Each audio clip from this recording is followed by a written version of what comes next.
Hi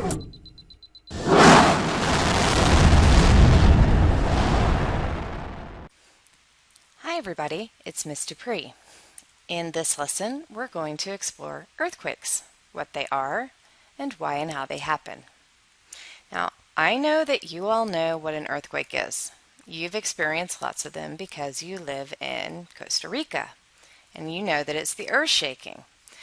But let's look at it a bit more scientifically. An earthquake is a sudden and violent shaking of the ground caused by the movement of tectonic plates. An earthquake is actually waves of energy that move through the earth, causing the shaking. And we call earthquake waves seismic waves. They're waves of energy produced by an earthquake. Earthquakes happen when two moving plates get stuck and they can't move anymore. And as they get stuck, they continue pushing and energy gets built up from that pushing. And the more energy that gets built up, the stronger the earthquake will be. And the actual earthquake happens when those stuck plates suddenly slip. And when they slip and move, all of that energy gets released, sending those seismic waves, those energy waves, through the earth in all directions. Because earthquakes are caused by the movement of two tectonic plates, it just makes sense that most earthquakes happen at the edge of tectonic plates because that's where the action is happening. That's where the two plates are getting stuck together and building up energy and then releasing that energy when they move. So those places that you've heard about that have lots of earthquakes, such as Costa Rica and California and Japan, these places are all located near the edges of tectonic plates, and that's why they have so many earthquakes. Now, when scientists describe earthquakes, they're going to divide it into three parts. The first part is the fault, or the fault line, and that's the line where the two plates are coming together and getting stuck. And when the plates suddenly move and they release all of the energy, the place where all of that energy gets released from is the focus. The focus is the actual spot where the earthquake starts.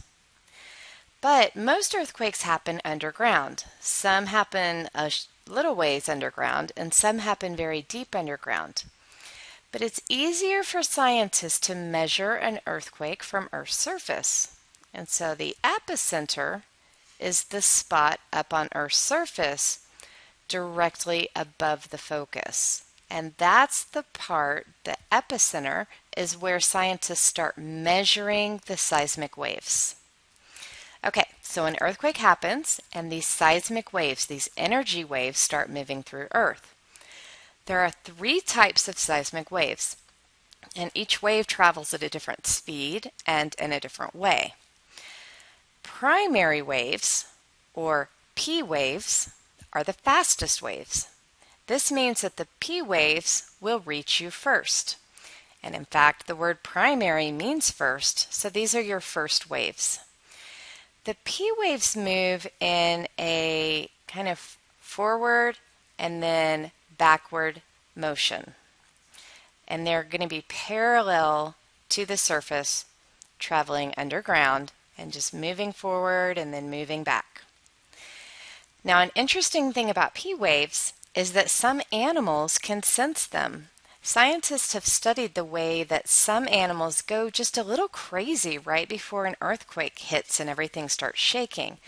And that's because they sense the P waves and they know that the earthquake is coming.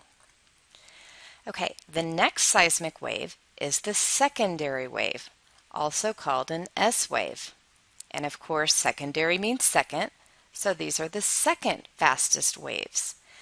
And these waves move in an up and down motion, and that causes the earth to rock up and down during an earthquake.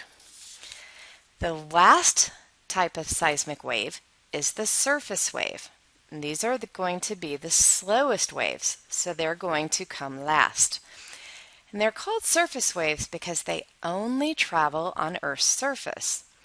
The P waves and the S waves travel underground, but the surface waves are up top. And these are actually the waves that cause the most damage on Earth's surface. And they're going to move in a couple of different ways. They move in an up and down motion, but they also move in a side to side, back and forth motion.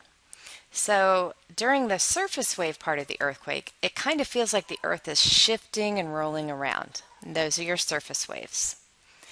Here's a good diagram that shows all three waves. The P waves and the S waves, which are traveling underground, are going to be the fastest.